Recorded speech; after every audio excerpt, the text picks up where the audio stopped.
Welcome students, स्वागत है मेरे यूट्यूब चैनल बायोलॉजी क्लासेस में।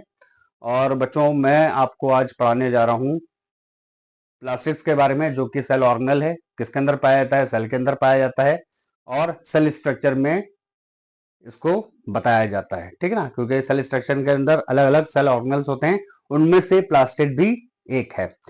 सबसे पहला पॉइंट इसमें क्या लिखा है? Major cell organelles in the plant and algal cells. तो क्या मतलब हुआ कि एक मेजर सेल यानी काफी महत्वपूर्ण सेल ऑर्गेनेल के नाम से जाना गया है। ठीक है, जो कि हर एक प्लांट्स के अंदर और अल्गल सेल्स में पाया जाता है। अलगी यानी कि शैवाल की बात आ गई, तो उनके अंदर भी क्या होते हैं बेटा? प्लास्टिड्स होते हैं। और प्लांट्स के अंदर तो होते ही होते हैं। ठीक है, जितने भी ग्रीन प्लांट्स हैं सबके अंदर क्या होंगे? प्लास्टिड्स होंगे। ठीक, किसमें एब्सेंट होता है बेटा? ये होता है एब्सेंट एनिमल सेल्स के अंदर, यानी कि जितने भी एनिमल्स हो गए, हायर एनिमल्स हो गए, ठीक है, या आप ये कह लो लोअर एनिमल्स हो गए। ठीक है, तो जितने भी एनिमल्स हो गए उनके अंदर ये नहीं पाए जाते। प्लास्टिड्स का हमारे अंदर कोई रोल नहीं है। ग्रीन प्लांट्स में है, क्योंकि वो कहीं ना कहीं हेल्प कर रहा है किसमें? फोटोसिंथेसिस प्रोसेस में। इसलिए जितने भी ग्रीन प्लांट्स हो गए जिनके अंदर प्लास्टिड्स होते हैं वो ऑटोट्रॉफिक होते हैं, और जिनमें नहीं होते वो क्या हो जाते हैं? हेट्रोट्रॉफिक, यानी कि इंसेक्टिवोरस प्लांट्स के फॉर्म में देखने को मिलते हैं। ठीक, फिलहाल ये सिंपल आपको मैं समझा दिया। अब आप आ जाइए नेक्स्ट पॉइंट पर। Like mitochondria, plastids have their own DNA and ribosomes. तो क्या कहने का मतलब हो गया कि ये जो प्लास्टिड्स हैं इनके अंदर माइटोकॉन्ड्रिया की तरह ही क्या पाया जाएगा बेटा? डीएनए और राइबोसोम्स पाया जाएगा। इनका खुद का ही डीएनए होगा और खुद का ही आरएनए होगा। इसलिए इनको क्या कहा जाता है बेटा? सेल्फ रेप्लिकेटिंग ऑर्गेनेल के नाम से जाना जाता है, यानी कि जो खुद अपने आप को रेप्लिकेट कर लें, अपने आप को क्या कर लें? मल्टीप्लाई कर लें। ठीक है ना। और साथ ही साथ इनके अंदर क्या होता है बेटा? Power of division. अब जाहिर सी बात है, जब डिवीजन होगा तभी क्या करेंगे? रेप्लिकेट करेंगे। एक से दो, दो से चार, इस तरह से कॉपीज, नंबर ऑफ कॉपीज को बढ़ाते हुए चले जाएंगे, because of the presence of the DNA and ribosomes. ठीक, इसलिए डिवीजन की पावर जो है इसी वजह से कहीं ना कहीं डीएनए और राइबोसोम्स की वजह से ही आ रही है, क्योंकि दोनों ही नए सेल्स के फॉर्मेशन में महत्वपूर्ण भूमिका निभाते हैं। ठीक है ना।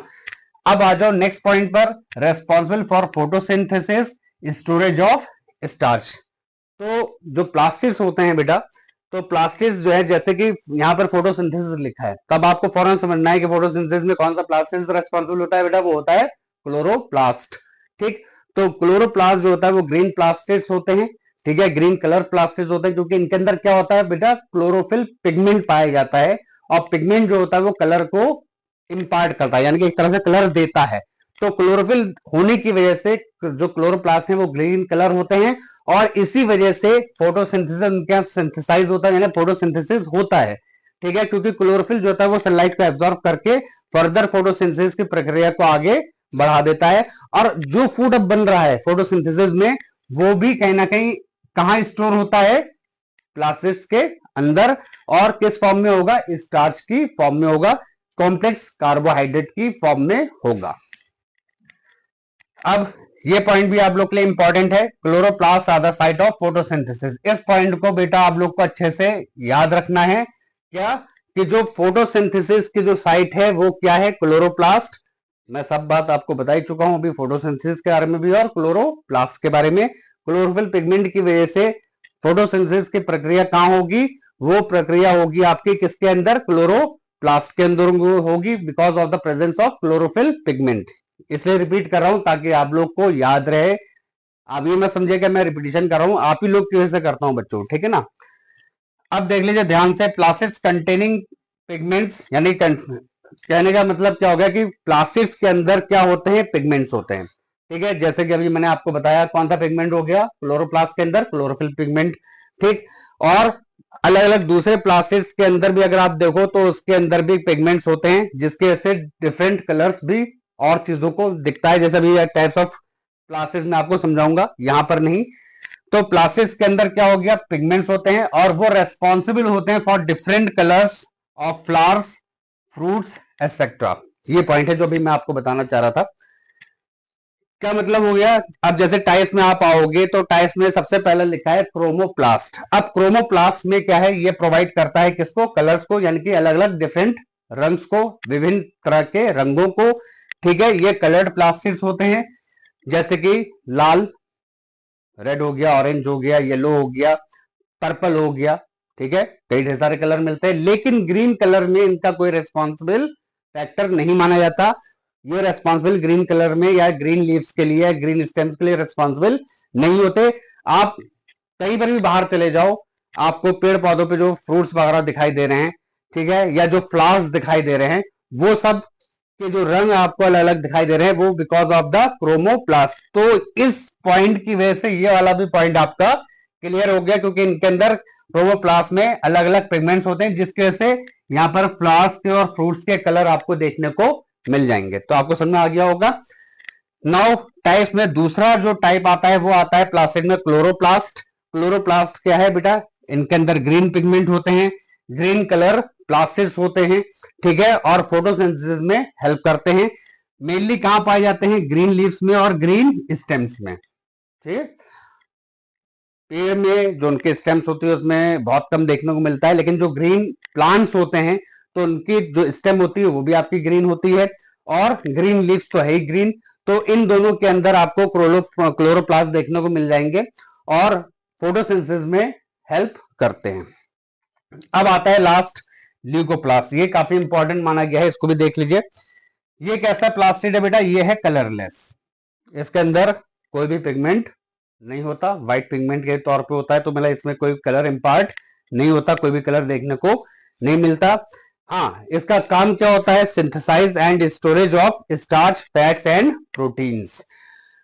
तो इस पॉइंट को समझ लो। ये क्या है कि जो ल्यूकोप्लास्ट होते हैं ये हेल्प करते हैं किसके अंदर? स्टोरेज में, स्टोरेज ऑफ फूड। जैसे कि प्लांट्स के अंदर आप जानते हैं कि जो भी फोटोसिंथेसिस की प्रक्रिया के बाद जो कार्बोहाइड्रेट बनता है, जो ग्लूकोज बनता है, यानी कि स्टार्च की फॉर्म है, स्टार्च ही है वो। ठीक है, तो वो स्टार्च जो है वो आपका कहां जमा हो जाएगा? जाकर के ग्रीन प्लांट्स के अंदर, ल्यूकोप्लास्ट के अंदर। ठीक, और साथ ही साथ फैट्स भी वही स्टोर होगा और प्रोटीन भी वही स्टोर होगा। सिंथेसाइज का मतलब ये हो गया कि मतलब एक तरह से मैन्युफैक्चरिंग में भी हेल्प करता है कौन? ल्यूकोप्लास्ट। मैन्युफैक्चरिंग का मतलब एक तरह से बनाने में, प्रोड्यूस करने में। ठीक है, तो दो पॉइंट यहां पर क्लियर हो गए कि सिंथेसाइज में भी और स्टोरेज में भी ल्यूकोप्लास्ट हेल्प करता है। ठीक है, और किस चीज के लिए? स्टार्च, फैट्स और प्रोटीन्स के लिए। और लास्ट में एक पॉइंट जो मैं आपको यहां पर अब लिखने जा रहा हूं, उसको थोड़ा सा ध्यान से देखना। ये कैसा होता है बेटा? ये होता है double membranous, double membranous cell organelle, cell organelles. ठीक, तो आज के लिए इतना ही। उम्मीद करता हूं कि समझ में आ गया होगा।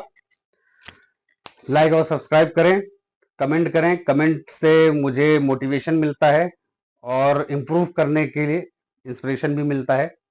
और सपोर्ट करने के लिए बहुत बहुत धन्यवाद। और अपना ध्यान रखें, अच्छे से नोट्स बनाएं, अच्छे से पढ़ें। क्वेश्चंस वगैरह इसमें कुछ बन जाते हैं, जैसे कि चल रहे क्वेश्चंस के लिए भी बता दूं कि सबसे पहले कि ये पूछा जाता है कि प्लास्टिड्स किस में एब्सेंट होते हैं। तो पहला क्वेश्चन आपका क्या हो गया कि प्लास्टिड्स किसके अंदर एब्सेंट होते हैं? आपको बताइए आंसर, एनिमल सेल्स। किस में प्रेजेंट होते हैं? प्लांट्स और अलगल सेल्स में। ठीक है, फिर सेल्फ रेप्लिकेटिंग माइटोकॉन्ड्रिया के अलावा कौन सा सेल ऑर्गेनल हो गया? तो वो क्या हो गया? प्लास्टिड। ठीक है, काम क्या होता है? स्टोरेज ऑफ स्टार्च कहां होता है? आप क्या बताओगे? प्लास्टिड। ठीक है, फिर साइट ऑफ फोटोसिंथेसिस क्या हो गया? Plastid, chloroplast. फिर उसके बाद ये पूछा जाएगा कि भाई डबल मेम्ब्रेनस स्ट्रक्चर में माइटोकॉन्ड्रिया के अलावा कौन सा सेल ऑर्गेनल आता है? प्लास्टिड। ठीक, टाइप्स में क्रोमोप्लास्ट के बारे में पूछा जाएगा कि क्रोमोप्लास्ट जो है वो रोल क्या है, उसका क्या काम करता है? आप बता दोगे कि फ्लावर्स और फ्रूट्स को कलर प्रोवाइड करता है। Different colours of flowers, different colours of fruits. फल और फूलों में जो अलग अलग कलर दिखाई देते हैं वो क्रोमोप्लास्ट से दिखाई देते हैं। ये आ गया एक इसमें सेकंड लास्ट जो क्वेश्चन बन सकता है कि भाई ग्रीन प्लास्टिड्स कौन से हैं? आप क्लोरोप्लास्ट का नाम दोगे, फोटोसिंथेसिस के बारे में बता ही चुका हूं ऊपर, ठीक है। तो इस तरह के क्वेश्चन घुमा फिरा के पूछा जाता है। और स्टोरेज प्लास्टिड्स के नाम से क्या आ जाएगा? ल्यूकोप्लास्ट। और कलरलेस प्लास्टिड के नाम से क्या आ जाएगा बेटा? वो आ जाएगा ल्यूकोप्लास्ट। उम्मीद करता हूं पूरा आपको समझ में आ गया होगा, ठीक है। नोट्स आप प्रिपेयर कर लीजिए, ठीक है। All the best, thank you very much students.